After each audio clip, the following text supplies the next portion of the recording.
Ajouté, les États-Unis ont mis lundi leur veto à une résolution de l'ONU condamnant leur reconnaissance unilatérale de Jérusalem comme capitale d'Israël, dont l'approbation par leurs 14 partenaires au Conseil de sécurité représente un camouflet pour Washington. Le vote unanime de 14 des 15 membres du Conseil de sécurité, dont la Russie, la Chine, la France et le Royaume-Uni, les deux plus proches alliés européens des États-Unis, a été vivement dénoncé par l'ambassadrice américaine à l'ONU, Nikki Haley.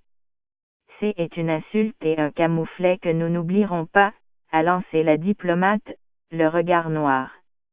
Nikki Haley n'a pas précisé si les États-Unis pourraient prendre des mesures de rétorsion contre les pays ayant voté le texte ou accentuer leur volonté de moins participer au financement de l'ONU dont ils sont les premiers contributeurs. Présenté par l'Égypte, qui a dénoncé les graves répercussions de la décision américaine, le texte réclamait que la décision annoncée il y a une dizaine de jours par le président républicain Donald Trump soit révoquée. La reconnaissance a déclenché la colère des Palestiniens, des manifestations dans le monde musulman et une réprobation quasi unanime de la communauté internationale.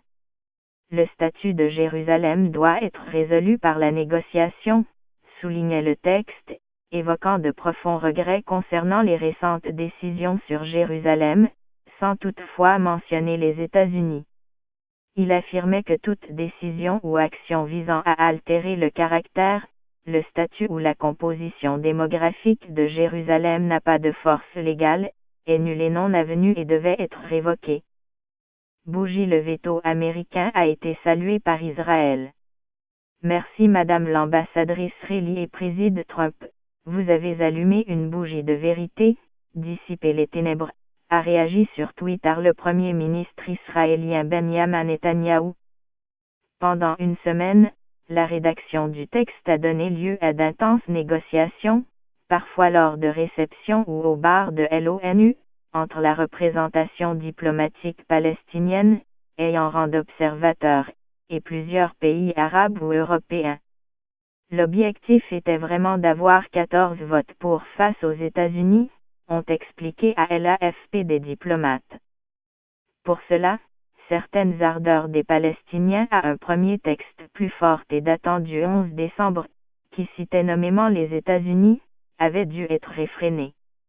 Avec ce processus, même sanctionné au final par un veto, il s'agissait aussi de faire pression sur l'administration américaine et ses futures discussions avec les deux parties afin que les droits des Palestiniens soient davantage pris en compte, selon les mêmes sources. Il fallait enfin souligner que les États-Unis bafouaient une série de résolutions sur le conflit au Proche-Orient.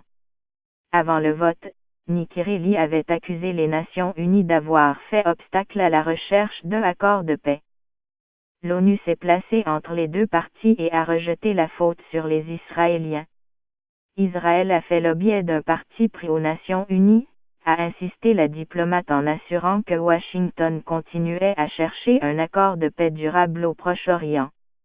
Le 8 décembre, 2 jours après l'annonce américaine sur Jérusalem, le Conseil de sécurité avait déjà montré l'isolement des États-Unis lors d'une réunion convoquée en urgence.